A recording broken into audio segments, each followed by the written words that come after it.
വളർന്നുകൊണ്ടിരിക്കുന്ന പ്രായമുള്ളവർക്കും അവരുടെയൊക്കെ ഏറ്റവും വലിയൊരു പ്രോബ്ലം പുവർ സെൽഫ് ഇമേജ് എന്ന് പറഞ്ഞാൽ എൻ്റെ അർത്ഥം, നമുക്ക് നമ്മളെക്കുറിച്ച് മതിപ്പ് കുറവാണെന്ന. അതിൻ്റെ അർത്ഥം നമ്മുടെ പൊക്കം, നമ്മുടെ തടി, നമ്മുടെ കഴിവ്, നമ്മുടെ സൗന്ദര്യം, നമ്മുടെ സ്കിൽസ്, സാമർഥ്യങ്ങൾ, നമ്മുടെ പശ്ചാത്തലം, ഇതിനെക്കുറിച്ചൊക്കെ ധാരാളം പേര് അവരെക്കുറിച്ച് തന്നെ ഒരു മതിപ്പ് കുറഞ്ഞ ആളുകളാണെന്ന്. എന്താണ് ഒരു മതിപ്പെന്ന് പറയുന്നത്?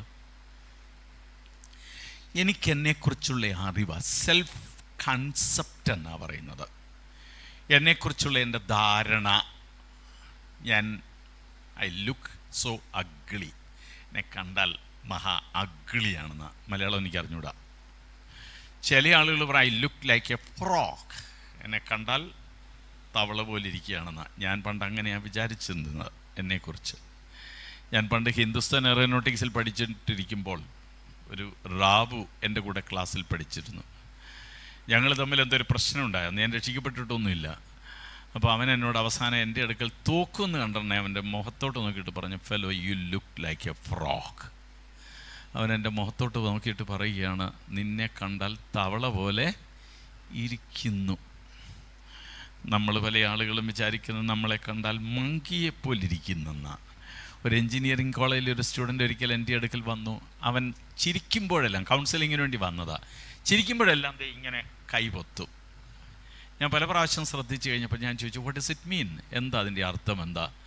എന്നോട് പറഞ്ഞു, ഡോക്ടറെ അതെ, എന്നെ കണ്ടാൽ കുരങ്ങ് പോലിരിക്കുകയാണ്, അതുകൊണ്ട് ഞാൻ ചിരിക്കുന്നെ മുഖത്ത് കൈവയ്ക്കും. ഞാൻ ചോദിച്ചു, ഇത് ആരാ നിന്നോട് പറഞ്ഞത് ഇങ്ങനെയാണെന്ന്? അപ്പോൾ പറഞ്ഞു, എൻ്റെ കുട്ടിക്കാലത്ത് എല്ലാവരും എന്നെ കുരങ്ങെന്ന് വിളിക്കുമായിരുന്നു. നമുക്ക് കുട്ടിക്കാലത്തൊക്കെ നമ്മളെക്കുറിച്ച് കിട്ടുന്ന ഇതുപോലുള്ള റിഫ്ലക്ഷൻസ് മറ്റുള്ളവർ നമ്മളോട് പറഞ്ഞത്, കഴുത, പിന്നെ പോത്തെ, ഇതുപോലുള്ള വിളികളൊക്കെ ഇഷ്ടം പോലെ കിട്ടിയിട്ടുണ്ടെങ്കിൽ നമ്മുടെ തലച്ചോറിനകത്തെ മാപ്പ സത്യമല്ല. പക്ഷേ പല ആളുകളും നമ്മളെ കൊച്ചാക്കുകയും പരിഹസിക്കുകയും. അപ്പം നമ്മുടെ സെൽഫ് കൺസെപ്റ്റ് പ്രാഥമികമായിട്ട് നമുക്കത് കിട്ടുന്നത് മാതാപിതാക്കളുടെ അടുക്കൽ നിന്നാണ്. നിങ്ങളുടെ അപ്പനും അമ്മയും വളരെ ക്രൂരമായിട്ട് ശിക്ഷിക്കുകയും നിങ്ങളെ അബ്യൂസീവായിട്ടുള്ള ഭാഷ, മോശമായ ഭാഷ ഉപയോഗിച്ച് നിങ്ങളെ ചെറുതാക്കുകയും കൊച്ചാക്കുകയും പരിഹസിക്കുകയും മറ്റുള്ളവരോട് നിങ്ങളെ താരതമ്യം ചെയ്യുക. നോക്കടി, അവൾ പഠിക്കാനാണ് പോകുന്നത്, നീ എന്താ പഠിക്കാനാടി പോകുന്നത്? ഇങ്ങനെ കേൾക്കുകയും പിന്നെ അധ്യാപകരെ കൂടെ പഠിക്കും. പ്രാഥമികമായിട്ടും മാതാപിതാക്കന്മാർ നിങ്ങളെ രാജകുമാരന്മാരും രാജകുമാരികളുമായി ട്രീറ്റ് ചെയ്തിട്ടുണ്ടെങ്കിൽ മുത്തം തന്നു, സ്നേഹം തന്നു, കരുതൽ തന്നു, ശിക്ഷണമൊന്നും ഇല്ല എന്നല്ല. എന്നാലും നിങ്ങളെ അവർ രാജകുമാരനോ രാജകുമാരിയായിട്ട് ട്രീറ്റ് ചെയ്തിട്ടുണ്ടെങ്കിൽ നിങ്ങൾക്ക് നിങ്ങളുടെ ധാരണ ഞാനൊരു രാജകുമാരനാണ്, പ്രിൻസ് അല്ലെങ്കിൽ പ്രിൻസസ്സാ. കാരണം നിങ്ങൾക്ക് അവർ വലിയ വില തന്നു, നിങ്ങളെ വളരെ വിലപ്പെട്ടവരായിട്ട് അവർ കണ്ടു. നമുക്കൊരു മുത്തം കിട്ടിക്കഴിയുമ്പോൾ തന്നെ നമുക്കറിയാം ഞാൻ വിലപ്പെട്ടതാണെന്ന്. അമ്മ പറയും, കഴുത നാശം, മനുഷ്യൻ അടുക്കളയിൽ ചെറിയ ജോലി എന്ന സമയത്ത് അന്നേരം ഒരു കീറ്റല് ഒരൊറ്റയാട്ടി നമ്മളിൽ കണ്ടെത്തുന്നത് നമ്മളൊരു മൃഗമാണെന്ന്. എന്താണെന്നറിയാം? ക്രൂരമായി ശിക്ഷിച്ചു, അമിതമായ ശിക്ഷ നമ്മളെ കൊച്ചാക്കി. അപ്പോൾ അതിൻ്റെ അർത്ഥം ഞങ്ങളൊക്കെ സാധാരണ പറയാറുള്ള God made us prince and princess and our parents made frogs out of us എന്നാണ്. നമ്മൾ ദൈവം രാജകുമാരന്മാരും രാജകുമാരികളുമായിട്ട് സൃഷ്ടിച്ചു. പക്ഷേ നമ്മുടെ മാതാപിതാക്കന്മാർ ചിലർ നമ്മളെ തവളകളാക്കി വളർന്നു. അതുകൊണ്ടാണ് കുറച്ചുകൂടെ കഴിയുന്നതന്നെ നമ്മൾ കോളേജ് വിദ്യാർത്ഥിയുടെ അടുക്കലൊക്കെ ആയിരിക്കണം, എന്താ നമ്മുടെ ധാരണ എന്താ? ഞാൻ കോയാണെന്നാ, ഞാൻ തവളയാണെന്നാ. ചില ആളുകൾ രാജകുമാരന്മാരൊക്കെ ആണെങ്കിൽ എടാ ഞാൻ രാജാവിൻ്റെ മകനാണ്, ഞാൻ ആരാണെന്ന് എനിക്കറിയാം. അവൻ്റെ സ്റ്റാൻഡേർഡ് വിട്ടൊന്നും അവൻ പെരുമാറത്തില്ല, അവൻ്റെ ഭാഷയും അവൻ്റെ സമീപനം. അപ്പോൾ അതിന് ഞാൻ പറയുന്നത് സെൽഫ് കൺസെപ്റ്റ്, സെൽഫ് വർത്ത്, നമുക്ക് നമ്മൾ കൊടുക്കുന്നതായ വില, നമ്മളെങ്ങനെയാണ് നമ്മളെ ഇവാലുവേറ്റ് ചെയ്യുന്നത്, നമ്മളെങ്ങനെയാണ് വിലയിരുത്തുന്നത്, എങ്ങനെയാണ് ഞാൻ എന്നെ വിലയിരുത്തുന്നത്? മാന്യനാണ്, ഏബിളാണ്, ഇൻ്റലിജൻ്റ് ആണ്, അട്രാക്റ്റീവ് ആണെന്ന് കണ്ടു കഴിഞ്ഞാൽ അതെൻ്റെ സെൽഫ് വർത്ത, ഞാൻ എനിക്ക് കൊടുക്കുന്ന വിലയാ, മതിപ്പ, അതനുസരിച്ചായിരിക്കും എന്നെ ഞാൻ ട്രീറ്റ് ചെയ്യുന്നത്. എനിക്ക് 6000 രൂപ വിലയുള്ളൊരു പേന ഉണ്ടായിരുന്നു. ഞാനൊരു ഹോട്ടലിൽ എന്തോ ഒരു കാര്യത്തിന് വേണ്ടി പോയി താമസിച്ചു. ബുക്ക് ചെയ്യുന്ന സമയത്ത് ഞാൻ ആ മേശപ്പുറത്ത് വെച്ചു. ഒരു നിമിഷം കൊണ്ട് മറന്നുപോയി. തിരിച്ചു വന്നാൽ എനിക്ക് കിട്ടിയില്ല. എന്തൊരു വിലയാണെന്നറിയാം എൻ്റെ പേനയ്ക്ക്. അതേസമയത്ത് സാധാ പേന അവിടെ ഇവിടെയൊക്കെ ഇട്ടേക്കും, നമ്മൾ ശ്രദ്ധിക്കത്തില്ല. നമുക്ക് നമ്മളെക്കുറിച്ചുള്ള മതിപ്പുണ്ടെങ്കിൽ നമ്മളുടെ പെരുമാറ്റങ്ങളും നമ്മുടെ സംഭാഷണങ്ങളും എല്ലാം വളരെ പക്വതയും മാന്യതയും. സെൽഫ് എസ്റ്റീം, അതിൻ്റെ അർത്ഥം ഞാൻ എന്നോടുള്ള എൻ്റെ ആദരവ്, എന്നോടുള്ള എൻ്റെ ബഹുമാനം, സെൽഫ് എസ്റ്റീം, എന്നെക്കുറിച്ചുള്ള എൻ്റെ അംഗീകാരം, ഞാൻ എന്നെ എങ്ങനെയാണ് കാണുന്നത്, how do I judge myself. അപ്പോൾ ഇതൊക്കെ നമുക്ക് ഈ self concept, self worth, self esteem, ഇതുകൊണ്ടാണ് നമ്മൾ നമ്മളെ തന്നെ വിലയിരുത്തുന്നത്. ചില ആളുകൾക്ക് അവരവരെ കുറിച്ച് വളരെ ആത്മാഭിമാനമാണുള്ളത്. ചില ആളുകൾക്ക് അവരെക്കുറിച്ച് അവർക്ക് അഭിമാനമല്ല, പകരം അതൃപ്തിയാണ്, ആത്മനിന്ദയാണ്. അവർ മോശക്കാരായിട്ടാണ് കാണുന്നത്. അവരെക്കുറിച്ച് ആത്മാഭിമാനമുള്ളവർ അവർക്ക് അവരുടെ ശരീരം, അവരുടെ നടപ്പ്, അവരുടെ സംഭാഷണം, അവരുടെ സൗന്ദര്യം, ഇതിനെക്കുറിച്ചൊക്കെ അവർക്ക് പ്രത്യേക പരാതികളൊന്നുമില്ല. അവർക്ക് വളരെ കംഫർട്ടബിളാണ്. നമ്മൾ ഏറ്റവും അടുത്ത ഒരു സ്നേഹിതൻ, നമുക്കിഷ്ടമുള്ളൊരു സ്നേഹിതരുടെ കൂടെ ഇരിക്കും, നമുക്ക് കംഫർട്ടബിളാണ്. ആ സമയത്ത് തോന്നിയ മാതിരി നടക്കുന്ന ഒരു പയ്യന് കള്ളും കുടിച്ച് വീടിയും വലിച്ച് അങ്ങനെയെന്ന് പറഞ്ഞാൽ അവരുടെ കൂടെ നമുക്ക് ഇരിക്കുന്ന ഈ ഡിസ്കംഫർട്ടാണ്, ഒരു അസ്വസ്ഥത നമുക്ക് തോന്നും. അപ്പം നമുക്ക് നമ്മളോട് തന്നെ ഒരു കംഫർട്ടബിൾ ഫീലിംഗാണ്. വളരെ ഉയർന്ന ആത്മാഭിമാനമുള്ള ആളുകൾക്ക് നമ്മളെ കാണാൻ എങ്ങനെയുണ്ട്, നമ്മുടെ ലുക്സ്, നമ്മുടെ കഴിവുകൾ, നമ്മുടെ ആണത്വം, നമ്മുടെ പെണ്ണത്വം, അത് നമ്മൾ പിന്നെ തെളിയിക്കേണ്ട ആവശ്യമൊന്നുമില്ല. കാരണം എനിക്കറിയാം ഞാൻ ആരാണെന്ന്. അവർക്കറിയാം അവർ പ്രിൻസാണ് അല്ലെ പ്രിൻസസ് ആണെന്ന് അവർക്ക് അറിയാം. അതേസമയത്ത് നമ്മളെക്കുറിച്ച് ഡിസാറ്റിസ്ഫൈഡ് ആണെങ്കിൽ എന്ന് പറഞ്ഞാൽ എൻ്റെ പൊക്കം, എൻ്റെ തടി, എൻ്റെ നിറം, എന്തെല്ലാമാണെന്നറിയാം നമുക്ക് നമ്മുടെ പ്രോബ്ലം ഉള്ളത്. പല ആളുകൾക്ക് ഏറ്റവും വലിയ പ്രശ്നം എന്താണെന്നറിയാമോ? അവരുടെ പ്രശ്നം അവരുടെ ശരീരമാണ്, പൊക്കം, തടി, ഇതുപോലുള്ള കാര്യങ്ങൾ. ചില ആൾക്ക് അവരവരെക്കുറിച്ച് മതിപ്പ് കുറവാണ്. കേരളത്തിൽ എൻ്റെ നോട്ടത്തിൽ നമ്മുടെ ഏറ്റവും വലിയ പ്രശ്നം നമ്മുടെ നിറമാണ്. പെങ്കൊച്ചെങ്ങനെയുണ്ട്? അല്ല, ഒരു കുട്ടിയെ പ്രസവിച്ച് കഴിഞ്ഞാൽ എല്ലാവരും ചോദിക്കുക ആണാണോ, ആൺകൊച്ചാണോ, പെങ്കൊച്ചാണോ? ആണാണെന്ന് പറയാം, ആൺകുട്ടിയാ. പെൺകുട്ടിയാണെന്ന് പറയുന്നത് എന്താ? പെൺകുട്ടിയാ. ഒന്ന് ആരോഹണവും മറ്റത് അവരോഹണവും. ഇത് നമ്മുടെ നാട്ടിൽ കുഴപ്പമില്ല. നമ്മുടെ നാട്ടിൽ പെൺകുട്ടികളുടെ പെർസെൻറ്റേജ് എൻ്റെ ഓർമ്മയാണെങ്കിൽ ആൺകുട്ടികളുടെ പെർസെൻറ്റേജിനെ കളിച്ചിട്ട് മുമ്പോട്ടാണെന്നാ. അറിയാമോ? കേട്ടിട്ടുണ്ടോ അത്?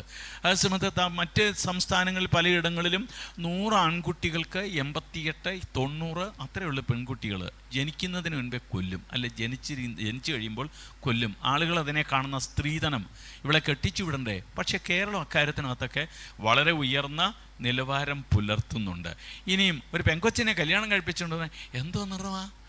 വെളുത്തതാ, കറുത്തതാ. കേട്ടിട്ടില്ലേ ഇതൊക്കെ? എത്ര പേർക്കാണെന്നറിയാം അവരവരുടെ നിറത്തെക്കുറിച്ച് ഭയങ്കര വിഷമമാണ്. അതെ, പല ആളുകളും അതുകൊണ്ട് എന്താ ചെയ്യുന്നത്? എന്തെൻ്റെ ദൈവമേ, എന്തെല്ലാം നിറം മാറ്റാനായിട്ട് എന്തെല്ലാം പരിപാടികളാണ് നമ്മൾ ചെയ്യുന്നത്. അപ്പോൾ പക്ഷേ നമുക്ക് പല ആളുകൾക്കും അറിഞ്ഞുകൂടാ കറുപ്പിനുള്ള ഗുണം എന്താണെന്ന്. ഏറ്റവും കുറഞ്ഞ സിനിമ പാട്ടെങ്കിലും കേട്ടില്ലേ? കറുപ്പിന് അമ്മച്ചിമാരെ കേട്ടോ, സിനിമ പാട്ട് പാടുവരൊക്കെ. നിങ്ങളെ ഒറ്റ കൊടുക്കല്ല കേട്ടോ, അവരെങ്കിലും പറഞ്ഞിട്ട് ഒരു സുഖം തോന്നണ്ടേ? കറുപ്പിന് എത്ര അഴകാ? 7 അഴക്. എനിക്കാണെങ്കിൽ എൻ്റെ നിറത്തെക്കുറിച്ച് ഭയങ്കര വിഷമമായിരുന്നു. എൻ്റെ കുട്ടിക്കാലത്ത് എൻ്റെ മൂത്ത പെങ്ങളുടെ കൂട്ടത്തിൽ കുടയും പിടിച്ച് കുട ചൂടിക്കൊണ്ട് പോകുന്നതിന് ഞാനും കൂടെ ചെന്ന് നിൽക്കും. മഴയാണെങ്കിലും പോടാ നീ എൻ്റെ കൂടെ വരണ്ടെന്ന് പറയും. അപ്പോൾ എൻ്റെ വിചാരം എന്താണെന്നറിയോ? ഞാൻ കറുത്തതായതുകൊണ്ട് പെങ്ങൾക്ക് ഇഷ്ടപ്പെടാഞ്ഞിട്ടാണെന്ന് എൻ്റെ വ്യാഖ്യാനമാണ്. അങ്ങനെ ആയിരുന്നു എന്നൊന്നും ഞാൻ സത്യമായിട്ട് പറയത്തില്ല. എനിക്ക് എൻ്റെ നിറത്തെക്കുറിച്ച് ഭയങ്കര വിഷമമായിരുന്നു. ഞാൻ അത്ര വലിയ കറുപ്പല്ലെങ്കിലും കുറച്ച് കറുപ്പുണ്ട്. അവസാനം ഞാൻ ഒരിക്കലും ന്യൂസ് പേപ്പർ വായിച്ചു. ന്യൂസ് പേപ്പറിൽ, ഹിന്ദു ന്യൂസ് പേപ്പറിൽ സയൻസ് ആൻഡ് ടെക്നോളജിയും പറഞ്ഞ് എല്ലാ ആഴ്ചയിലും ഒരു ദിവസം ആധുനികമായ കണ്ടെത്തലുകളുടെ ധാരാളം ആർട്ടിക്കിൾസും കണ്ടെത്തലുകളും കാണും. ഞാൻ സ്ഥിരം വായിക്കുന്ന ആളാണ്. അതിനകത്തൊരു ആർട്ടിക്കിൾ വന്നു, ത്വക്കിൻ്റെ നിറവും ക്യാൻസറും. സ്കിൻ ക്യാൻസറും തമ്മിലുള്ള ബന്ധത്തെക്കുറിച്ച് ഒരു വലിയ പഠനമാണ്. ആ പഠനത്തിൽ കണ്ടെത്തിയിട്ടുള്ളത് വെളുത്തത്തിലുള്ള പറഞ്ഞാൽ സായിപ്പന്മാർക്ക് സ്കിൻ ക്യാൻസർ, ത്വക്കിന് ക്യാൻസർ ഉണ്ടാകാൻ സാധ്യത വളരെ കൂടുതലാണെന്നും കറുത്ത വർഗ്ഗക്കാർ നീഗ്രോയികൾക്ക് അവർക്ക് സ്കിൻ ക്യാൻസർ വരുന്നത് താരതമ്യേന വളരെ കുറവാണെന്നും അവസാനം വളരെ വിചിത്രമായിട്ട് പഠനം നടത്തി കഴിഞ്ഞപ്പോൾ അവർ കണ്ടെത്തിയത് ഈ നമ്മുടെ ഈ അങ്ങ് കോവളത്തൊക്കെ സായിപ്പന്മാരും മാതാമാരും കുളിക്കാൻ വരും. വെള്ളത്തിൽ കുളിക്കാനല്ല, അവരിങ്ങനെ കടൽക്കരയിൽ വന്ന് സൺബാത്തിന് കിടക്കാറുണ്ട്. എന്തിനാണെന്നറിയാമോ? അവരുടെയൊക്കെ ആഗ്രഹം ഇന്ത്യക്കാരെ പോലെ വീറ്റിഷ് കളർ, നമ്മുടെ കളർ പറയുന്ന വീറ്റിഷ് കളർ ആകണമെന്നാ, അവർക്ക് ഇങ്ങോട്ട് നിറം മാറണമെന്നാ. പക്ഷെ അവർ കുറച്ചു നേരം കഴിയുന്ന അവരുടെ ത്വക്കൊക്കെ കണ്ടു കഴിഞ്ഞാൽ എന്തോ പോലെ ഇരിക്കുമെന്നറിയാമോ? തക്കാളിക്ക പോലിരിക്കും. എന്താ? അൾട്രാ വയലറ്റ് റേസ് എന്ന് പറഞ്ഞൊരു അപകടകാരിയായ രശ്മി ഉണ്ടല്ലോ, കേട്ടിട്ടില്ലേ? Ultra violet raise. ഇത് ഇവരുടെ ശരീരത്തിൽ വളരെ വേഗത്തിൽ അത് പെനിട്രേറ്റ് ചെയ്യുന്ന വേഗത്തിൽ അവരുടെ സ്കിന്നിൽ കൂടി പോകും. പക്ഷെ കറുത്ത വർഗ്ഗക്കാരുടെ ഈ സ്കിന്നിൽ അൾട്രാ വയലറ്റ് റേസ് പെനിട്രേറ്റ് ചെയ്യുന്നത്, ശരീരത്തിലേക്ക് പ്രവേശിക്കുന്നത് വളരെ സ്ലോ ആണെന്നാണ്. എന്നിട്ട് അവർ പറയുകയാണ്, the darker you are, the safer you are, the ഫെയറർ you are, the more vulnerable you are.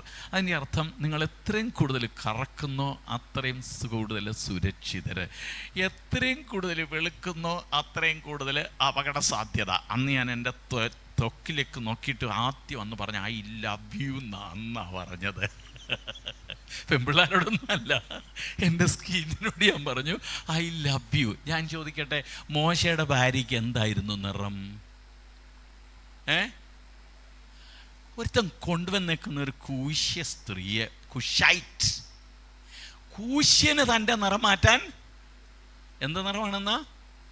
കറുപ്പ്. അവസാനം മിരിയാമിന് കുഴപ്പം പറ്റിയ ഓർമ്മയുണ്ടല്ലോ അല്ലേ? പിറുപിറുക്കുക. നമ്മുടെ നിറത്തെക്കുറിച്ച് നമ്മൾ തന്നെ പിറുപിറുക്കുകയാ. അല്ല, യേശുവിൻ്റെ നിറം എന്തായിരുന്നു? കറുപ്പായിരുന്നോ വെളുപ്പായിരുന്നോ? വെളുപ്പായിരുന്നുള്ളവരൊക്കെ ഒന്ന് കൈ ഉയർത്തിക്കേ. ആ 1-2 പേരൊക്കെ കൈ ഉയർത്തുന്നു. കറുപ്പായിരുന്നെന്ന്. ഇതിന് രണ്ടിനും ഇടയ്ക്ക് ഇന്ത്യക്കാരുടെ നിറമായിരിക്കും അല്ലേ? യേശുവിൻ്റെ അമ്മ പ്രസവിച്ച ഒരാളുണ്ടല്ലോ, യേശുവിൻ്റെ അമ്മ ഏത് ഗോത്രക്കാരിയാ? ലേവി ഗോത്രക്കാര് അല്ലേ? മോശയുടെ കുടുംബക്കാരാ ആണോ? സമ്മതിച്ചു. നിങ്ങൾക്കറിയാം, ഇന്ന് യഹൂദന്മാരുടെ ഇടയിൽ, ഇസ്രായേലിൽ വരുന്നവരുടെ ഇടയിൽ ധാരാളം പേര് ആഫ്രിക്കയിൽ നിന്ന് വരുന്ന യഹൂദന്മാരുണ്ട്. കേട്ടിട്ടുണ്ടോ അത്? കറുത്ത വർഗ്ഗക്കാർ ഒത്തിരി പേരുണ്ട്. ഇവിടെ നാഗാലാൻഡിലാണെന്നാ എൻ്റെ ഓർമ്മ. എഫ്രൈം ഗോത്രത്തിൽ നിന്നുള്ള കുറേ പേര് അവിടെ ഉണ്ടെന്ന് അത് കേട്ടിട്ടുണ്ടോ? അവരുടെ ഗോത്രബന്ധം നിർണയിക്കാനായിട്ടുള്ള ശ്രമങ്ങൾ നടത്തിക്കൊണ്ടിരിക്കുക.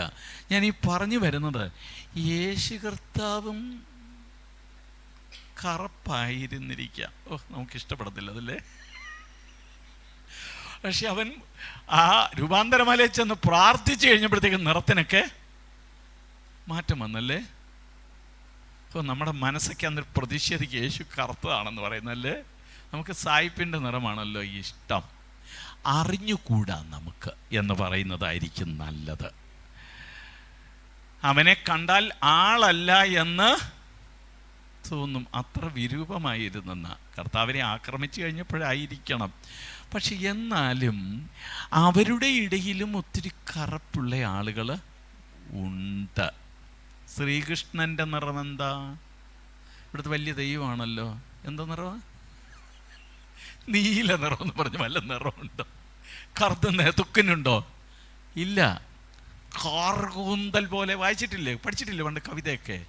ഒന്നാന്തരം കറുപ്പായിരുന്നു അല്ലേ? അപ്പോൾ അതിൻ്റെ അർത്ഥം, ദൈവം സൃഷ്ടിച്ചപ്പോൾ പലതരത്തിലുള്ള നിറങ്ങളും ഭാവങ്ങളും ഭേദങ്ങളും എല്ലാം ഉണ്ട്. കറുപ്പും ദൈവം സൃഷ്ടിച്ച, നമ്മൾ ഈ കറുപ്പിനോട് ചേർത്ത് ഏതാണ്ട് കുഴപ്പമുണ്ടെന്നാണ് നമ്മുടെ വിചാരം. അങ്ങനെയല്ല. കറുപ്പിന് 7 അഴകാണ്. ഞാൻ നിങ്ങളുടെ ധാരണ മാറ്റാനായിട്ടൊരു എക്സർസൈസൊക്കെ ചെയ്യിക്കുന്നുണ്ട്. നമ്മൾ നമ്മുടെ നിറത്തെ അംഗീകരിക്കുന്നതിന്. പല ആൾക്കും നിറം ഒരു വലിയ പ്രശ്നമാണ്.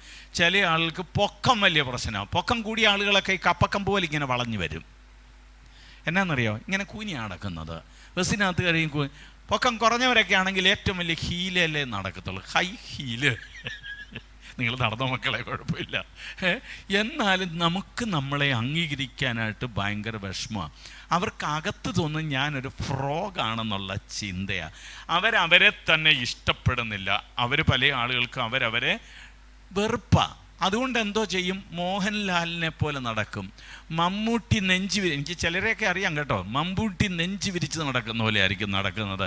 മീര ജാസ്മിനെ പോലെ ആയിരിക്കും തലമുടിയൊക്കെ ഇടുന്നത്. എന്താ, നമുക്ക് നമ്മളെ ഇഷ്ടമല്ലാഞ്ഞിട്ട് നമ്മളിപ്പോൾ വേറെ മറ്റുള്ളവരെ പോലെ നമ്മുടെ ആഗ്രഹം ഞാൻ കുറച്ചും കൂടി ഡിഫറൻ്റ് ആയിരുന്നു എങ്കിൽ എന്നാ.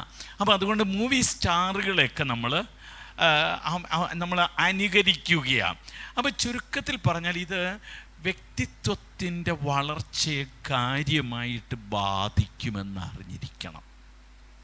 നമ്മുടെ വ്യക്തിത്വത്തിൻ്റെ വളർച്ച, വ്യക്തിത്വ വികാസം എന്നൊക്കെ കേട്ടിട്ടുണ്ടല്ലോ, പേഴ്സണാലിറ്റി ഡെവലപ്മെൻറ്റ്. നമ്മളുടെ വളർച്ചയെ ഇത് ബാധിക്കുന്നു. ശാരീരിക വളർച്ചയല്ല, നമ്മുടെ വ്യക്തിത്വത്തിൻ്റെ വളർച്ച. അപ്പോൾ സ്വാഭാവികമായിട്ട് നമ്മൾ ഓർക്കേണ്ടത്, നമ്മളെക്കുറിച്ച് ഉയർന്ന മതിപ്പ് അനുഭവപ്പെടുന്ന ആളുകൾക്ക് അവരവരെ വിലപ്പെട്ടവരാണ്, വാല്യുബിളായിട്ടാണ് അവരവരെ കാണുന്നത്. അവർക്ക് അവരെക്കുറിച്ച് തന്നെ ഭയങ്കര ഡിഗ്നിറ്റിയാണ് തോന്നുന്നത്, വളരെ ആത്മാഭിമാനമാണ് അവർക്ക് തോന്നുന്നത്.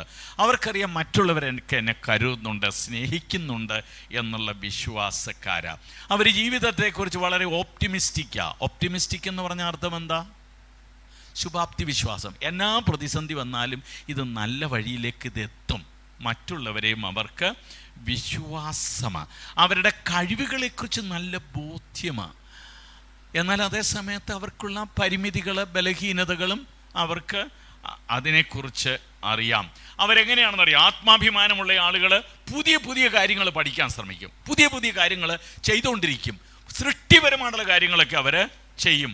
അവരൊരു തീരുമാനമെടുക്കാൻ തൻ്റെടമായിട്ട് തീരുമാനം എടുക്കും. അവർക്ക് വലിയ സഹതാപമാണുള്ളത്, സഹാനുഭൂതിയാണുള്ളത്.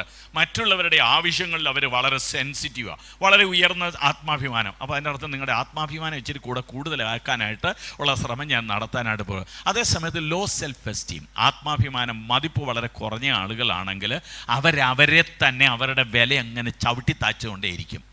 അവരവരെ തന്നെ ദേ ലുക്ക് ഡൗൺ, അവരവരെ കുറിച്ച് നിന്ദാഭാവമായിരിക്കും അവർക്ക് അവരോട് തന്നെ കണ്ടംപ്റ്റാ, അവർക്ക് അവരോടൊരു നിന്നയാണ് അവർക്കുള്ളത്.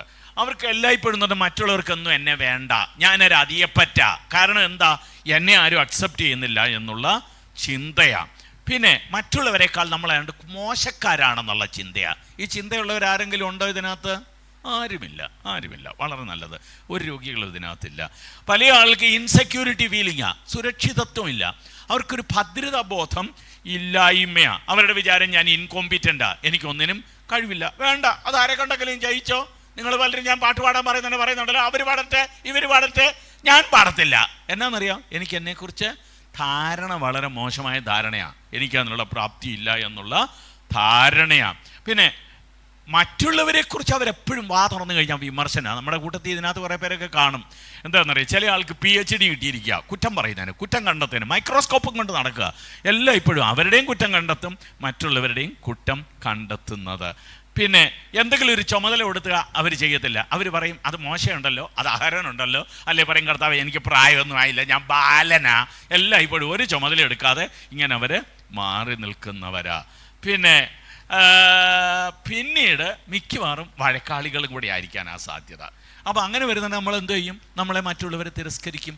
അപ്പോൾ അതുകൊണ്ട് സ്വാഭാവികമായിട്ടും നിങ്ങളുടെ വ്യക്തിത്വത്തിൽ വളരുന്നതിന് വേണ്ടിയുള്ള വഴികൾ ഇനി ഞാൻ നിങ്ങളോട് പറഞ്ഞു തരാൻ പോകുകയാണ്. എന്താ, നിങ്ങളുടെ ആത്മാഭിമാനം, നിങ്ങളുടെ വ്യക്തിത്വത്തിന് ഒരു വ്യത്യാസമൊക്കെ വരണ്ടേ? ഇവിടെയാണ് ഈ ടോക്ക് ഞാൻ ചുരുക്കുക. അല്ല, ഞാൻ ചോദിക്കട്ടെ, ബൈബിള് പറയുന്നത് നിന്നെപ്പോലെ നിന്റെ അയൽക്കാരെ സ്നേഹിക്കാൻ നമുക്ക് ഭയങ്കര ഇഷ്ടമാണ്. പക്ഷെ ആദ്യം സ്നേഹിക്കേണ്ടത് ആരെയാ? Love your neighbour as you love your self. അങ്ങനെയാണല്ലോ ബൈബിള്. നിന്നെ നീ സ്നേഹിക്കുന്നത് പോലെ നിന്റെ അയൽക്കാരനെ സ്നേഹിക്ക. നിങ്ങൾക്ക് നിങ്ങളോട് സ്നേഹമുണ്ടോ?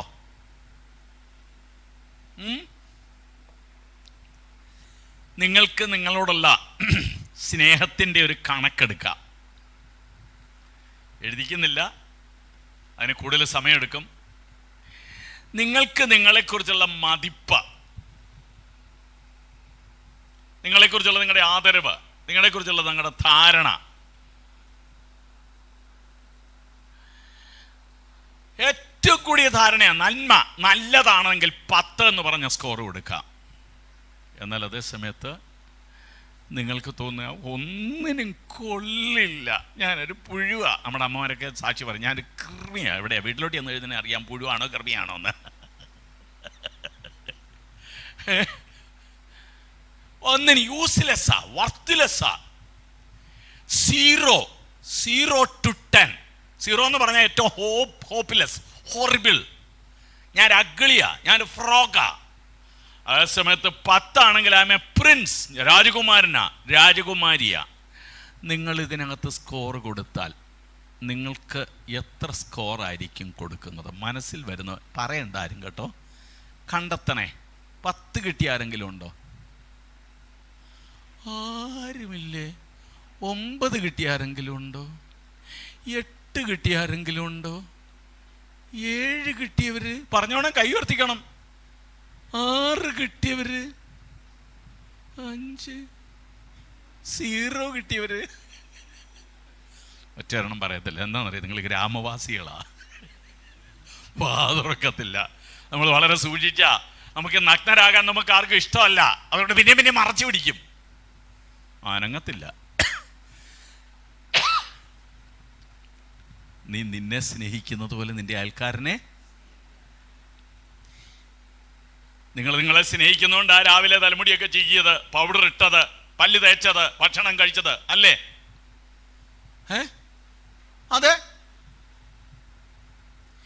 നമ്മൾ സ്നേഹിക്കാത്തവരാണ് ആത്മഹത്യയിലേക്ക് പോകുന്നത്. നമുക്ക് നമ്മളോട് നിന്നയാ. അപ്പൊ നിങ്ങൾക്ക് നിങ്ങളെക്കുറിച്ചുള്ള ആത്മാഭിമാനത്തിന് വളർച്ച ഉണ്ടാകാനുള്ള 1-2 എക്സർസൈസ്. നമ്മുടെ ശരീരമാണല്ലോ നമ്മുടെ വ്യക്തിത്വത്തിൻ്റെ എക്സ്പ്രസ് ചെയ്യുന്ന രീതി. അതാണല്ലോ നമ്മുടെ ഏറ്റവും വലിയ ആയുധം. അപ്പം അതുകൊണ്ട് ഒരു എക്സർസൈസ് ചെയ്യാനായിട്ട് എല്ലാവരും റെഡിയാകണം. എക്സർസൈസ് എന്ന് പറഞ്ഞാൽ ചാടി എഴുന്നേറ്റുള്ള എക്സർസൈസ് ഒന്നുമല്ല, അല്ലാതുള്ള എക്സർസൈസാണ്. കൈയൊക്കെ ഒന്ന് ഫ്രീ ആക്കണം. ഹലോ, അതെ, പുസ്തകമൊക്കെ ഇങ്ങോട്ട് വെച്ചിട്ട് ഒരു എക്സർസൈസ് ചെയ്യാനൊക്കെ റെഡിയാകണം. നിങ്ങളോട് ഞാൻ ചോദിക്കട്ടെ, നിങ്ങൾക്ക് എത്രയോ കാലമായിട്ട് ഈ തലയിൽ തലമുടിയുണ്ട്. ചുരുണ്ടതായിരിക്കാം, നീണ്ടതായിരിക്കാം. എനിക്കറിയാം ചുരുണ്ടവരല്ല. ഇപ്പം എന്താ അതിന് പറയുന്നത്? സ്ട്രെയിറ്റ് ആണോ? അതാണോ അതിൻ്റെ പേര്? സ്ട്രെയിറ്റ്. തലമുടി നീണ്ടതായിരിക്കാം, ചുരുണ്ടതായിരിക്കാം, നീളം കൂടിയതായിരിക്കാം, കുറഞ്ഞതായിരിക്കാം, നമുക്കറിഞ്ഞുകൂടാ. പക്ഷെ ഒരു കാര്യം വളരെ ഷുവറാണ്, ഈ തലമുടി എത്രയോ കാലം കൊണ്ട് നിങ്ങൾക്ക് വെയിൽ കൊള്ളാതെ തലയോട്ടിയെ സംരക്ഷിച്ച് സൂര്യപ്രകാശമൊന്നും അടിക്കാതെ നിങ്ങളെ സുന്ദരന്മാരും സുന്ദരികളുമൊക്കെ ആയിട്ട് നിർത്തിയിരിക്കുന്നുണ്ടല്ലോ. ആരുടെയും കാർകൂന്തൽ എന്നൊക്കെ പറഞ്ഞ് നമ്മൾ വലിയ സാഹിത്യത്തിലൊക്കെ പഠിച്ചിട്ടുണ്ടല്ലേ. അങ്ങനെ സ്റ്റാൻഡേർഡ് മുടികളെന്ന് പറഞ്ഞ് ആർക്കും ഒന്നും പറയാനൊക്കില്ല. ചുമ്മാത കലാകാരന്മാരും അവരെല്ലാം കൂടെ എഴുതി ഉണ്ടാക്കുന്നതാണ്. അതുകൊണ്ട് നിങ്ങളുടെ തലമുടിയോട് നിങ്ങൾ ഒരിക്കലെങ്കിലും പറഞ്ഞിട്ടുണ്ടോ ഐ ലവ് യു എന്നൊന്ന് പറഞ്ഞിട്ടുണ്ടോ? എത്രയോ നാൾ കൊണ്ട് നടക്കുക. അപ്പോൾ അങ്ങനെയാണ് വലത്തെ കൈ വെച്ച് തലയിലേക്കൊന്ന് കൈയൊന്ന് വെച്ചിട്ട് ആ തലമുടിയോടൊന്ന് പറഞ്ഞ് ഐ ലവ് യു എന്നൊന്ന് പറഞ്ഞ്. തലമുടി കുറഞ്ഞ ആളുകളും കഷണ്ടിയുള്ളവരും വിഷമിക്കേണ്ട. കാരണം കാറിനകത്ത് വെള്ളം വീണ് കഴിയുന്നതിന് അതിനകത്ത് വൈപ്പർ അടിച്ച് കഴിയുന്ന പോലെ കൈ കൊണ്ട് ഒറ്റ അടിക്കാൻ നമുക്ക് വെള്ളം അടിച്ച് കളയാൻ കഴിയും. നിങ്ങളതുകൊണ്ട് വിഷമിക്കൊന്നും വേണ്ട. പക്ഷേ കുട്ടികൾ, നിങ്ങൾ തലയിൽ കൈ വെച്ചിട്ട് നന്നായിട്ടൊന്ന് തിരുമിട്ട്, നമുക്ക് ഭയങ്കര സ്നേഹമുള്ളൊരു തിരുമല്ലേ, തലമുടിയോടൊന്ന് പറഞ്ഞ് ഐ ലവ് യു എന്നൊന്ന് പറഞ്ഞേ. കാര്യമായിട്ട് പറയണം, വേറെ ആരോടും ഇപ്പം ഐ ലവ് യു എന്നൊന്നും പറയണ്ട. അത് കഴിഞ്ഞിട്ട് താണ്ട നെറ്റിയിലേക്കൊന്ന് കൈവച്ചേ. ചട്ടി നെറ്റിയായിരിക്കും, മത്തി നെറ്റിയായിരിക്കും. ചുമ്മാതാ മക്കളെ, ആ നെറ്റി ഈ നെറ്റി എന്നൊക്കെ പറഞ്ഞ് ചുമ്മാ പറയുന്നതാ. നിങ്ങളുടെ നെറ്റി നിങ്ങളത് മാത്രമാണ്. നെറ്റിയോടൊന്ന് മസാജ് ചെയ്തിട്ട് പറഞ്ഞ ഐ ലവ് യു എന്നൊന്ന് പറഞ്ഞേ. വാ ഗ്രേറ്റ്! എന്ത് നല്ല രണ്ട് കണ്ണുകളാണ്! അപ്പനെ അമ്മയും തിരിച്ചറിയാം, ചാണകം കടന്നാലും തിരിച്ചറിയാം, പാമ്പ് വന്നാലും തിരിച്ചറിയാം. ഇതെല്ലാം കാണാനുള്ള കഴിവുണ്ടോ? കണ്ണുകളോട് ഒരിക്കൽ എന്തൊരു കാഴ്ചയാണ് ദൈവം തന്നിരിക്കുന്നത്. അതുകൊണ്ട് രണ്ട് കണ്ണുകളിലേക്കും കണ്ണുകളോട് പറഞ്ഞാൽ കണ്ണേ ഐ ലവ് യു സാധാരണ പ്രേമിക്കുന്നവരാണ് പറയുന്നത്. പക്ഷെ നിങ്ങളുടെ കണ്ണുകളോട് നിങ്ങൾ കണ്ണൊക്കെ കൈയൊക്കെ അങ്ങോട്ട് വെച്ചിട്ട് ഒന്ന് പറഞ്ഞ് കണ്ണൊക്കെ ഒന്ന് തിരുമ്മിയിട്ട് പറഞ്ഞ് ഐ ലവ് യു എന്നൊന്ന് പറഞ്ഞ് കാര്യമായിട്ടൊന്ന് പറയണം, നന്നായിട്ടൊന്ന് പറയണം. ആഹാ! അത് കഴിഞ്ഞിട്ട് എന്നെപ്പോലെ ആനച്ചെവി ആയിരിക്കും ഒരു പക്ഷേ നാഗാലാൻഡുകാരുടെ കൂട്ട് പരന്ന ചെവി. എന്നാ ചെവിയാ? സ്റ്റാൻഡേർഡ് ചെവി. ചുമ്മാതാ നിങ്ങളെ ആളുകൾ കളിയാക്കുന്നത്. അതുകൊണ്ട് ചെവിയോടൊന്ന് കൈവച്ചിട്ടൊന്ന് മസാജ് ചെയ്തിട്ട് പറഞ്ഞ് ഐ ലവ് യു എന്നൊന്ന് പറഞ്ഞ് അടുത്തത് അത് കഴിഞ്ഞിട്ട് മുഖത്തോട്ടൊക്കെ ഒന്ന് കൈവച്ച് എന്നെപ്പോലെ സോഡാക്കുപ്പി ആയിരിക്കും. ചില ആളുകൾക്ക് മത്തങ്ങ മുഖമായിരിക്കും. എല്ലാവർക്കും പല ഷേപ്പുകളല്ലേ. നിങ്ങളുടെ മുഖം എന്തായാലും വേറെ ആരുടെ അല്ല, വേറെ ആരെ പോലെ ആക്കണ്ട. അതുകൊണ്ട് മുഖത്തോട്ട് കൈവച്ചിട്ടൊന്ന് പറഞ്ഞ് ഐ ലവ് യു എന്നൊന്ന് പറഞ്ഞ് പിന്നെ ഈ ചുണ്ടുകൾ, നമ്മുടെ പല്ലുകളൊക്കെ ആണ് ഇങ്ങനെ കൈവച്ചോണ്ട് നടക്കുക അവരെടുത്തര്. അതിന് പകരം ചുണ്ടുകളോടും പല്ലുകളോടും ഒന്ന് പറഞ്ഞ് ഐ ലവ് യു എന്നൊന്ന് പറഞ്ഞു. കാര്യമായിട്ടൊന്ന് പറഞ്ഞു. നന്നായിട്ട് പറഞ്ഞോ? പറഞ്ഞു. ഓക്കെ, ഇനി അടുത്തത് നിങ്ങളുടെ സ്കിന്നിലേക്കൊന്ന് നോക്കണം. എൻ്റെ കൂട്ട് പുൽക്കൈയാണ്, എല്ലാം കാണത്തില്ല, എന്നാലും കയ്യിലെങ്കിലും നോക്കിക്കേ എങ്ങനെയുണ്ട്. കറുപ്പ് നിറമാണോ വെളുത്ത നിറമാണോ? പക്ഷേ ഏത് നിറമാണെങ്കിലും നിങ്ങളുടെ സ്കിന്നാണ്. നിങ്ങളുടെ സ്കിന്നിനോടൊന്ന് കൈയൊന്ന് വെച്ചിട്ടൊന്ന് പറഞ്ഞ് ഐ ലവ് യു. എല്ലാവരും കളിയാക്കുക കറുത്ത പെണ്ണ എന്നൊക്കെ പറഞ്ഞു. പക്ഷേ അതിന് പറഞ്ഞ് നിങ്ങളൊന്ന് നിങ്ങളുടെ കൈയോടൊന്ന് പറഞ്ഞേ, സ്കിന്നിനോടൊന്ന് പറഞ്ഞ് ഐ ലവ് യു എന്നൊന്ന് പറഞ്ഞോ? നന്നായിട്ട് പറഞ്ഞോ? വെളുത്തവർ വിഷമിക്കണ്ട, നിങ്ങൾക്ക് ക്യാൻസർ ഒന്നും വരത്തില്ല. അങ്ങനെ സ്കിൻ ഇന്ത്യക്കാർക്ക് അങ്ങനെ അധികം വരാറില്ല. അതുകൊണ്ട് സ്കിന്നിനോട് എല്ലാവരും പറഞ്ഞോ. കറുത്ത സ്കിന്നിനുള്ളവർ ഇങ്ങനെ തല ഇങ്ങനെ ഓരോരുത്തരെ കണ്ടു കഴിഞ്ഞാൽ ഇങ്ങനെ കുനിഞ്ഞാണ് നടക്കുന്നത്. ആരുടെയും മുഖത്ത് നോക്കത്തില്ല. എന്നാണെന്നറിയാം? അപകർഷതാബോധമാണ്. നിങ്ങൾക്ക് കുഴപ്പമൊന്നുമില്ല. ദൈവത്തിൻ്റെ സാദൃശ്യത്തിലും സ്വരൂപത്തിലാണ് നിങ്ങളെ സൃഷ്ടിച്ചിരിക്കുന്നത്. അതുകൊണ്ട് സ്കിന്നിനോട് എല്ലാവരും പറഞ്ഞോ? പറഞ്ഞു. ഇനി അത് കഴിഞ്ഞിട്ട് നമുക്ക് ഭയങ്കര സ്നേഹമുള്ള ആളുകളെ നമ്മൾ കെട്ടിപ്പിടിക്കാറുണ്ടല്ലോ, ഇല്ലേ? നിങ്ങളെ ഒന്ന് കെട്ടിപ്പിടിക്കണം. ഇങ്ങനെ അങ്ങോട്ട് കൈവയ്ക്കണം. എന്നിട്ട് നിങ്ങളുടെ പേര് വിളിക്കണം. പേര് വിളിച്ചിട്ട് പറയണം ഐ ലവ് യു എന്ന് പറയണം. വേറെ ആരുടെയും പേര് വിളിക്കണ്ട, ഇത് സഭയാണ്. കാര്യമായിട്ടെന്ന് പറഞ്ഞേ ഐ ലവ് യു എന്ന് പറഞ്ഞേ. എന്നിട്ട് യു ആർ എ ജുവൽ എന്നൊന്ന് പറഞ്ഞേ. You are a jewel. Jewel എന്ന് പറഞ്ഞാൽ എന്താ? എന്താ? രത്നമാ. പറഞ്ഞേ യു ആർ എ ജുവൽ എന്ന് പറഞ്ഞേ. കാര്യമായിട്ട് പറഞ്ഞേ യു ആർ എ ജുവൽ. പറഞ്ഞേ അയ്യോ, ചെറിയ ശബ്ദത്തിൽ പറ യു ആർ എ ജുവൽ. എന്നിട്ട് പറഞ്ഞേ യു ആർ ഓക്കെ. എന്നോട് പറ, പല ആളുകൾ ഐ എം നോട്ട് ഓക്കെ ഉള്ളവരുണ്ട് ഇവിടെ. യു ആർ ഓക്കെ എന്ന് പറഞ്ഞേ. You are okay. You are okay. Oh great, congratulations. നിങ്ങൾക്ക് എൻ്റെ അഭിനന്ദനം. എനിക്കറിയാം ഫീലിങ്സിനൊക്കെ ചേഞ്ചസ് ഒക്കെ വരുമെന്ന് എനിക്കറിയാം. പിന്നെ ഇത് കൂടാതെ പല എക്സർസൈസ് ഉണ്ട്, എഴുതിക്കുകയൊക്കെ ചെയ്യുന്ന എക്സർസൈസ് ഉണ്ട്. അതെല്ലാം കൂടെ നമുക്ക് ചെയ്യാനായിട്ട് കഴിയത്തില്ല. പക്ഷെ രണ്ടാമത്തെ ഒരു എക്സർസൈസ് ഉണ്ട്. ആ എക്സർസൈസ് എന്ന് പറയുന്നത് ഇവിടെ ഈ declaration of my self esteem എന്ന് പറഞ്ഞ് വിർജീന സാറ്റിർ എന്ന് പറയുന്ന ഒരു വലിയ ഫാമിലി തെറാപ്പിസ്റ്റ്, ഒരു സ്ത്രീ, അവരുടെ ചിന്തകളാണിത്.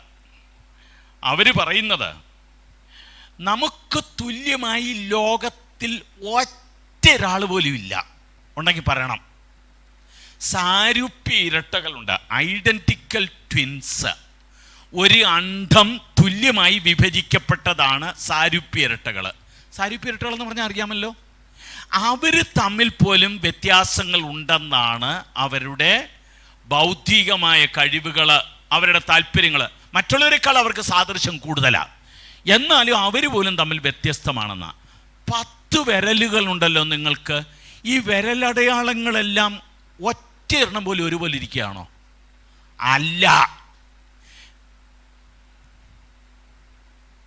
അതിൻ്റെ അർത്ഥം നമ്മൾ ഓരോരുത്തരും ഡിഫറൻ്റാ.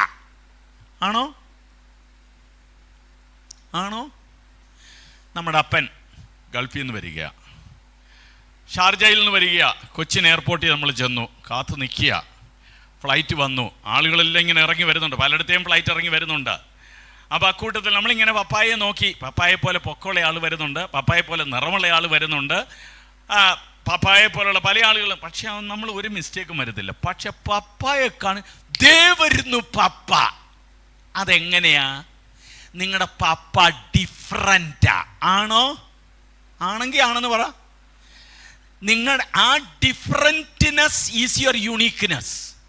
ആ വ്യത്യസ്തതയാണ് നിങ്ങളുടെ സവിശേഷത. നിങ്ങൾക്ക് തുല്യമായിട്ട് ദൈവം ലോകത്തിൽ ഒരൊറ്റ ഒരാളിനെ പോലും സൃഷ്ടിച്ചിട്ടില്ല. ഉണ്ടെങ്കിൽ ഉണ്ടെന്ന് പറയണം. ഉണ്ടോ? പിന്നെന്തിനാണ് മുല്ലച്ചെടി കപ്പയാകാൻ ശ്രമിക്കുന്നത്? പിന്നെന്തിനാണ് കങ്കാരു ആനയാകാൻ ശ്രമിക്കുന്നത്? ആന എന്തിനാ മുയലാകാൻ ശ്രമിക്കുന്നത്? നടക്കുമോ അത്? നമ്മളെ തള്ളിക്കളയുക. അതിന് പകരം എനിക്കെന്നെ കുറിച്ച് അഭിമാനമാണുള്ളത്. എന്നെ ദൈവം യുണീക്കായിട്ട ഡിഫറൻ്റായിട്ടാണ് ദൈവം എന്നെ സൃഷ്ടിച്ചത്. സാദൃശ്യം എല്ലാവർക്കും ഉണ്ട്. എന്നെ പോലെ മൂക്ക്, കണ്ണ്, ഇതെല്ലാം എല്ലാവർക്കും ഉണ്ട്. പക്ഷേ അവരിൽ നിന്നെല്ലാം ഞാൻ ഡിഫറൻ്റ് ആണ്. അവരിൽ നിന്നെല്ലാം, മറ്റുള്ളവരിൽ നിന്ന് ഞാൻ വ്യത്യസ്തനാണ്. അപ്പോൾ അതിനർത്ഥം നമ്മളെ മനസ്സിലാക്കാനും നമ്മളെ അംഗീകരിക്കാനും ഞാൻ യുണീക്കാണെന്ന് അംഗീകരിക്കണം. ഞാൻ പ്രത്യേകതയുള്ള ഒരാളാണ്. I am unique. അപ്പോൾ അതിൻ്റെ അർത്ഥം ഞാൻ എന്നെ ആരോടും താരതമ്യം ചെയ്യണ്ട. അവരെ പോലെ ആകണം വേണ്ട. നിങ്ങൾ അപകടത്തിനകത്തേക്കാ. അന്നേരം നമ്മൾ അഭിനയിക്കേണ്ടി വരും. അപ്പം അതുകൊണ്ട് നമ്മളോട് തന്നെ ഒരു ഡിക്ലറേഷൻ നടത്താൻ പോകുക. ഡിക്ലറേഷൻ എന്നുള്ളതിന് എന്തായിരിക്കും മലയാളം? വിളംബരം എന്നാണോ? പ്രഖ്യാപനം നടത്താൻ പോവുക. Thank you. അപ്പം നമ്മൾ നടത്താൻ പോകുന്ന പ്രഖ്യാപനം ഇംഗ്ലീഷ് എല്ലാവർക്കും മനസ്സിലാവുമല്ലോ അല്ലേ? ഇംഗ്ലീഷ് മനസ്സിലാകാത്തടത്ത് ഞാൻ പറഞ്ഞുതരാം. ആദ്യം നമ്മൾ പറയാൻ പോകുന്നത് ഐ ആം മീ. ഞാൻ മോഹൻലാലും അല്ല, മീരാ ജാസ്മിനും അല്ല, കാവ്യമാധവനും അല്ല, പിന്നെയുള്ളവരുടെ പേരൊന്നും എനിക്ക് അറിഞ്ഞുകൂടാ.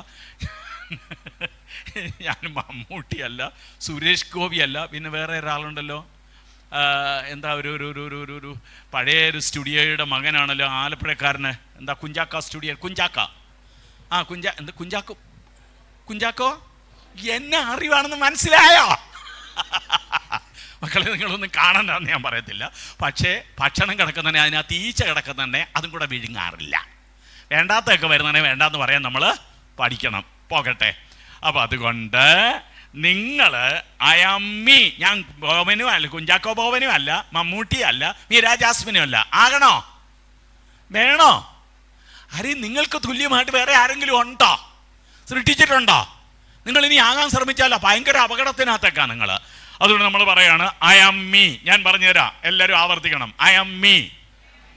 പോരാ, ചില ആൾ വാ തുറന്നില്ല. I am me.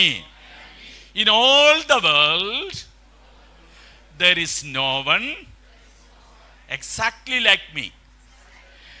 ഈ ലോകം എല്ലാം കൂടെ പരിശോധിച്ചോ, അരിച്ചു വർഗിക്കോ, എന്നെ പോലെ ആരെങ്കിലും ഉണ്ടോ? ഇല്ല.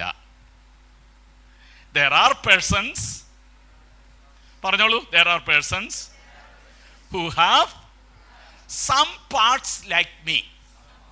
എന്നെ പോലെ മൂക്ക്, എന്നെ പോലെ വലിയ ചെവി, ഇതെല്ലാം കുറച്ച് പേരൊക്കെ ഉണ്ട്. But no one adds up exactly like me. എൻ്റെ കണ്ണും മൂക്കും കഴിവുകളും തലച്ചോറും എല്ലാം കൂടെ ഒരുമിച്ച് വെച്ച് കഴിഞ്ഞാൽ എനിക്ക് തുല്യമായിട്ട് ആരെങ്കിലും ഉണ്ടോ? ഇല്ല. Therefore, everything that comes out of me is authentically mine. എൻ്റെ ശബ്ദവും, എൻ്റെ കണ്ണും, എൻ്റെ നോട്ടവും, എൻ്റെ നടപ്പും ഞാനത്. വേറെ ആരുമല്ല. വേറെ ആരെങ്കിലും ആണോ? അല്ല. Okay. I on everything about me. On ചെയ്യാന്ന് പറഞ്ഞ ഓണർന്ന്, കാറിൻ്റെ ഓണർന്ന് കേട്ടിട്ടില്ലേ? നമ്മളെ ഡിസോൺ ചെയ്തിരിക്കുക, നമ്മളെ തള്ളിക്കളഞ്ഞിരിക്കുക. പണ്ടൊരു ബ്രാഹ്മണന് ഒരു ആട്ടിൻകുട്ടിയെ കൊണ്ട് പോവുമായിരുന്നു. അപ്പോൾ കാട്ടിൽ നിന്ന് ഒരു 3-4 കാട്ടാളന്മാർ പ്രത്യക്ഷമായിട്ട് കളിയാക്കിച്ചേ, ഇതെന്നാ കലികാലമാ, ഈ പട്ടിക്കുട്ടിയെ എടുത്തോണ്ട് രാവണൻ പോവുക. പുള്ളിയും കൊണ്ട് എന്തുകൊണ്ടാണ് പോകുന്നത്? ആട്ടിൻകുട്ടി. ചെറിയ സംശയം. പിന്നെ ഈ മനുഷ്യൻ മുമ്പോട്ട് നടന്നുപോയി.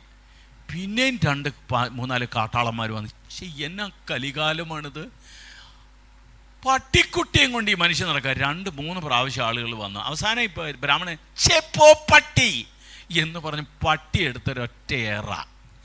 ഈ നാടകത്തിൽ ആരാണ് പ്രധാനപ്പെട്ട ബ്രാഹ്മണൻ? ആരാ? നമ്മളാ. മറ്റുള്ളവരൊക്കെ പറഞ്ഞപ്പോഴത്തേക്ക് നമുക്ക് തോന്നി നമ്മൾ പട്ടിയാണെന്നല്ലേ. മനസ്സിലാവുന്നുണ്ടോ? അർത്ഥം മനസ്സിലാവുന്നുണ്ടോ? നമ്മളെ ഡിസോൺ ചെയ്തു. എനിക്കറിയാം ചില ആളുകൾ കരയത്തില്ല. ആൺകുട്ടികൾ, പുരുഷന്മാരൊക്കെ മരണത്തിനൊക്കെ പോയി കഴിഞ്ഞാലേ അവർ കരയത്തില്ല. അവരെങ്ങനെയാണെന്നറിയോ? കുഴക്കട്ട വിഴുങ്ങുന്ന പോലെയാ. എന്താ കാര്യം? എന്താ? അമ്മ പറഞ്ഞടാ, ആമ്പിള്ളാരങ്ങനെ കരയാമോ? കരയാൻ പാടില്ല. എന്താ? നമ്മൾ ഡിസോൺ ചെയ്തെന്നാ. നമുക്ക് നമ്മളെ പല കാര്യങ്ങളും, നമ്മളിലുള്ള കഴിവുകളും പ്രാപ്തിയും നമ്മൾ ഡിസോൺ ചെയ്ത് തട്ടിക്കളഞ്ഞു, ദൂരെ എറിഞ്ഞു കളഞ്ഞു. അപ്പൊ പിന്നെ നമ്മളായിരിക്കാൻ കഴിയുമോ? അതിൻ്റെ അർത്ഥം I own everything about me. എൻ്റെ എല്ലാ കാര്യങ്ങളും ഞാൻ ഓൺ ചെയ്യുന്നു. പറയാമോ? I own everything about me. I own my body. വിശക്കുന്നോ? I own my body. I own my mind. I own my abilities. I own my feelings. I own my disappointments. I own my mouth. I own the words that come out of it. I am okay. Parayamo? I am okay. I am okay. Parane, you are okay. നെഞ്ചത്തോട്ട് കൈവച്ചിട്ട് പറഞ്ഞ U are okay, you are different, you are unique. എൻ്റെ ദൈവമേ, personality development ക്ലാസ്സിൽ happy ഇരിക്കുന്നതെന്ന് അറിയണം കേട്ടോ. നമ്മുടെ ഇടയ്ക്ക് ഈ അപകർഷതാബോധം എന്ന് പറഞ്ഞ് ആത്മാഭിമാനം കുറവും മതിപ്പ് കുറവുള്ള കുറേ പേരുണ്ട്. അതുകൊണ്ട് അവരായിരിക്കും ഏറ്റവും വലിയ പ്രോബ്ലം. അവരുടെ സ്വന്തം ലൈഫിൽ അവർ തന്നെയായിരിക്കും അതുകൊണ്ട് പ്രോബ്ലം. ഞാനിനി ഒത്തിരി അത് പോവുകയില്ല. നിങ്ങളുടെ ആത്മാഭിമാനം വളർത്തണമെങ്കിലുള്ള ഒന്ന് രണ്ട് കാര്യങ്ങൾ കൂടി പറഞ്ഞുതരാം. കുറച്ചുകൂടി നമ്മുടെ തലച്ചോറിനകത്തുനിന്ന് ശബ്ദം കേട്ടുകൊണ്ടിരിക്കും. നീ വിചാരിച്ചാൽ ഒന്നും ചെയ്യാൻ കഴിയത്തില്ല, നീ ഒരു കഴുതയാ, എന്നെ കൊള്ളാമടാ. ഇതുപോലെ കുറ്റപ്പെടുത്തുന്ന ശബ്ദങ്ങൾ തലച്ചോറിനകത്തുനിന്ന് വന്നുകൊണ്ടിരിക്കും. ആ സമയത്തെ അതിന് വലിയ കാര്യമായിട്ടുള്ള ഒരു റോൾ ഉണ്ടെന്ന് മനസ്സിലാക്കിയിട്ട് നമ്മൾ തിരിച്ച് പറയണം, ഐ എം സോറി, അതല്ല ഞാൻ. നമ്മൾ തിരിച്ചതിന് കൗണ്ടർ അറ്റാക്ക് ചെയ്യണം. നല്ല കാര്യങ്ങളൊക്കെ ചെയ്യാൻ പഠിക്കണം. ചില ആളുകളുണ്ട് ആരുടെ ഒരു കാര്യത്തിനകത്ത് ഇടപെടത്തില്ല. വഴിയിലൊരു ഭിക്ഷക്കാരൻ ഇരിക്കുകയാണെങ്കിൽ 10 കാശുണ്ടെങ്കിൽ അത് കൊടുക്കാൻ പഠിക്കണം.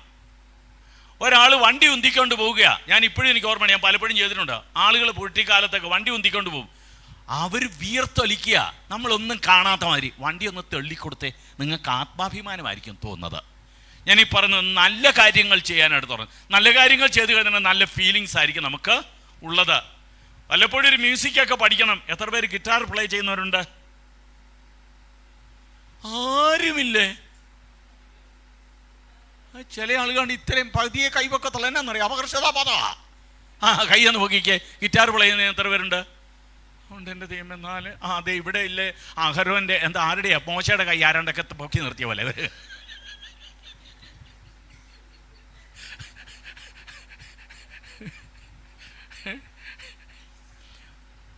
ഒരിക്കലെങ്കിലും ഒരു എസ്സേ എഴുതിയിട്ടുള്ള ആരെങ്കിലും ഉണ്ടെങ്കിൽ പറഞ്ഞേ, കൈ ഉയർത്തിക്കേ.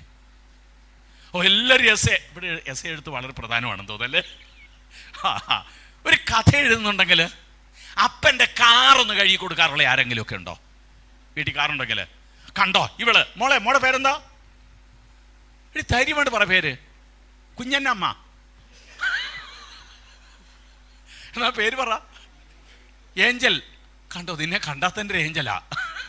ഏഞ്ചലൊക്കെ എന്ത് ചെയ്യണം? പലപ്പോഴും കാറൊക്കെ ഒന്ന് കഴുതണം. ഒരു ബ്ലൈൻഡ് ആയിട്ടുള്ള ഒരാൾ നടക്കുക, റോഡ് ക്രോസ് ചെയ്യുക, ഞാൻ ഹെൽപ്പ് ചെയ്യട്ടെ, ചെയ്തുകൂടെ? വണ്ടിക്കകത്ത് ഒരാൾ കയറുക, വലിയ പെട്ടിയും പിടിച്ചോണ്ട്, കയറാൻ കഴിയുന്നില്ല, സഹായിക്കാനൊക്കില്ലേ? നന്മ ചെയ്യാനായിട്ട് പഠിക്കണം. ആത്മാഭിമാനം അന്നേരമാണ് വളരുന്നത്. അല്ല, വെറുതെ കൊണ്ടുവച്ചിരുന്നാൽ ആത്മാഭിമാനം നമുക്ക് വളരത്തില്ല. നിങ്ങളെ മാന്യമായിട്ട് ട്രീറ്റ് ചെയ്യുന്നതോടുകൂടെ കൂടിയായിരിക്കണം നിങ്ങളുടെ സാഹിത്വം. നിങ്ങളെ ആദരിക്കുന്ന, നിങ്ങളെ മനസ്സിലാക്കുന്ന, കൈത്താങ്ങൽ തരുന്നവർ, അല്ലാതെ എല്ലാം ഇപ്പോഴും നിങ്ങളെ പുൾ ഡൗൺ ചെയ്യുന്നവർ, കൊച്ചാക്കുന്നവർ, ചവിട്ടിത്തേക്കുന്നവർ, പരിഹസിക്കുന്നവർ, അവരോടുകൂടി ആയിരുന്നാൽ നിങ്ങൾ താഴോട്ട് പോകാൻ സാധ്യതയുണ്ട്.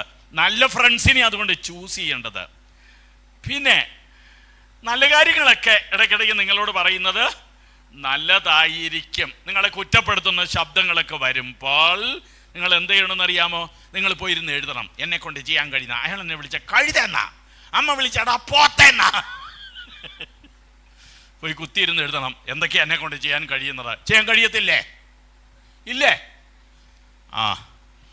നിങ്ങൾ നിങ്ങളുടെ കഴിവുകൾ എന്താണെന്ന് അവിടെ പോയി എഴുതി വയ്ക്കണം.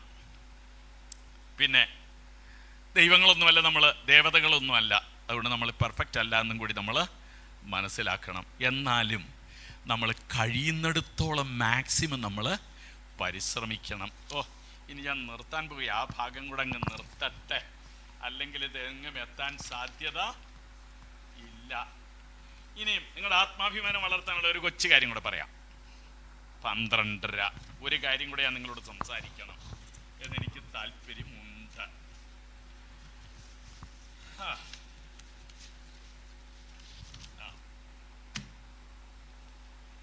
ഒരിക്കല് യേശുവിൻ്റെ അടുക്കൽ ചില ആളുകൾ ചെന്ന് ചോദിച്ചു, കൈസർക്ക് കരം കൊടുക്കുന്നത്, what do you think about it? കൈസർക്ക് കരം കൊടുക്കുന്ന റോമൻ ചക്രവർത്തിയാ കൈസറ. കൈസർക്ക് കരം കൊടുക്കണം എന്ന് പറഞ്ഞാൽ യേശു രാജ്യദ്രോഹിയാണെന്ന. കാരണം യഹൂദന്മാരുടെ വിശ്വാസം അവർക്ക് ദൈവം മാത്രമേ അവർക്ക് രാജാവായിട്ടുള്ളൂ. അവരന്നും റോമൻ ചക്രവർത്തിയുടെ കീഴില. യേശു റോമൻ ഗവൺമെന്റിന് അനുകൂലമായിട്ട് സംസാരിച്ചു എന്ന് പറയും. വേറെ സാധ്യത കൊടുക്കണ്ട എന്ന് പറഞ്ഞാൽ യേശു റോമൻ സാമ്രാജ്യത്തിന് എതിരായി പ്രവർത്തിച്ചു, രാജ്യദ്രോഹ കുറ്റത്തിന് കുറ്റപ്പെടുത്താം. യേശുവിനെ കൊടുക്കാനായിട്ട് വന്നതാ, ട്രാപ്പ് ചെയ്യണോ എങ്ങനെയെങ്കിലും. യേശുവിൻ്റെ മറുപടി എന്തായിരുന്നു?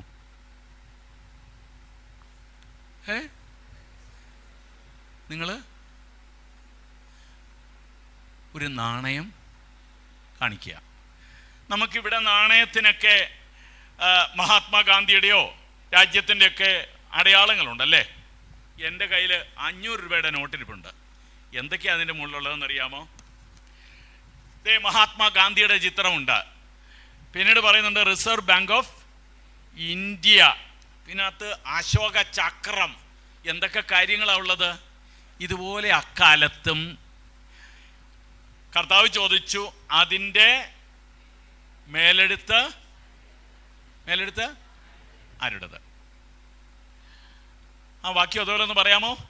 ഇത് ആരുടേതാണ്? അതെ കർത്താവ്, നിങ്ങൾ ഒരു നാണയം കാണിക്കുക. അവർ കാണിച്ചപ്പോൾ കർത്താവ് ചോദിച്ചു, അതിൻ്റെ സ്വരൂപവും, അത് ആ വാക്ക് വിട്ടുപോയി, സ്വരൂപവും.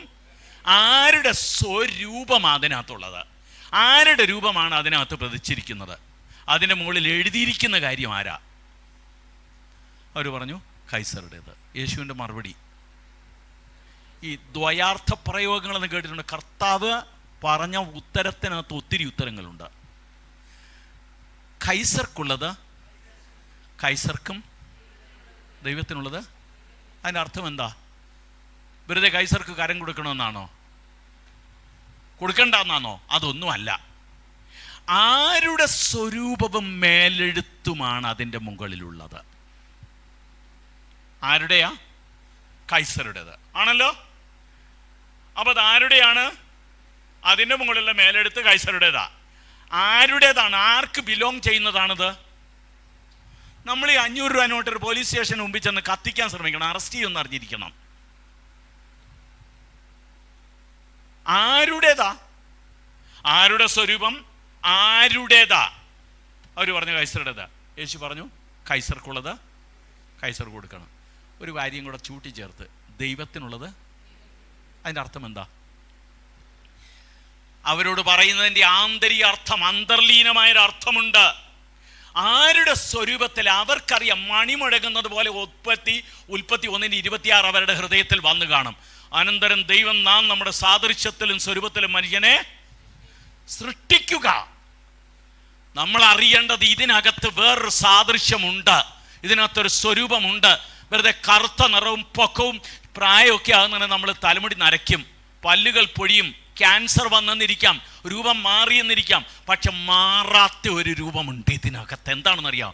ദൈവത്തിൻ്റെ സാദൃശ്യവും സ്വരൂപം. അവരോട് പറയാ, നിങ്ങളുടെ മുകളിലൊരു സ്വരൂപവും മേലെഴുത്തുമുണ്ട്. ആരുടേതാണത്?